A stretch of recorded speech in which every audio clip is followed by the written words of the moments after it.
This channel does not promote any violent, harmful, or illegal activities. All content provided by this channel is meant for an educational purpose only.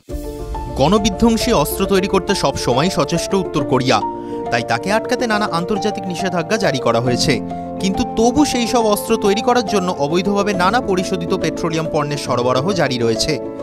এইসব পণ্য ধ্বংসাত্মক অস্ত্র তৈরির জন্য অত্যন্ত গুরুত্বপূর্ণ। আন্তর্জাতিক নিষেধাজ্ঞা উপেক্ষা করে সন্ত্রাসবাদীদের নেটওয়ার্ককে হাতিয়ার করেই ক্রমাগত পেট্রোলিয়াম পণ্য আমদানি করছে উত্তর কোরিয়া, যা স্যাটেলাইট টাস্কিং সিস্টেমে সম্প্রতি ধরা পড়েছে।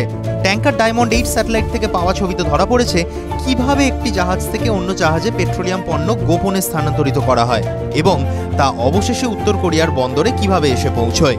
গোপনে নেটওয়ার্কের মাধ্যমে উত্তর কোরিয়াকে আন্তর্জাতিক নিষেধাজ্ঞা উপেক্ষা করে নতুন নতুন ধ্বংসাত্মক অস্ত্র নির্মাণের কাজ জারি রেখেছে। সেন্টার ফর অ্যাডভান্স ডিফেন্স স্টাডিজের বিশ্লেষক লরেন্স সাং বলেন, এটা আসলে ইঁদুর বেড়ালের খেলার মতো, সর্বদা একে অপরের থেকে এগিয়ে থাকতে চায়। স্যাটেলাইট ডেটা ছাড়া কে কি করছে তা বোঝা সম্ভব নয়। বিবিসির দেওয়া তথ্য অনুযায়ী রাশিয়া উত্তর কোরিয়াকে 1 মিলিয়ন ব্যারেলেরও বেশি তেল সরবরাহ করেছে। ইউক্রেনের সঙ্গে যুদ্ধের জন্য সৈন্য পাঠিয়েছে উত্তর কোরিয়া, তাই এই তেল সরবরাহ বলেই অনুমান। জাতিসংঘের নিষেধাজ্ঞা অনুসারে উত্তর কোরিয়া একমাত্র দেশ যে খোলা বাজারে তেল কিনতে পারে না, আবার উপহার হিসেবেও সর্বাধিক 5 লক্ষ ব্যারেল পেতে পারে।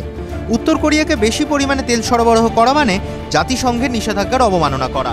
তবে স্যাটেলাইটের ছবিতে ধরা পড়েছে কিভাবে ফাঁকা ট্যাঙ্কার ভর্তি হয়ে ফিরে আসছে কোরিয়াতে।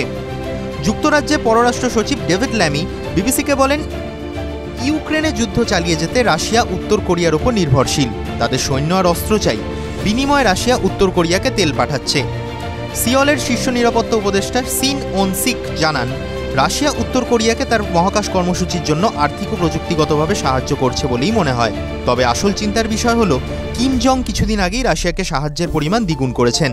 এখন প্রশ্ন হলো, তাহলে কোন নতুন সামগ্রী বিনিময় হতে চলেছে দুই দেশের মধ্যে?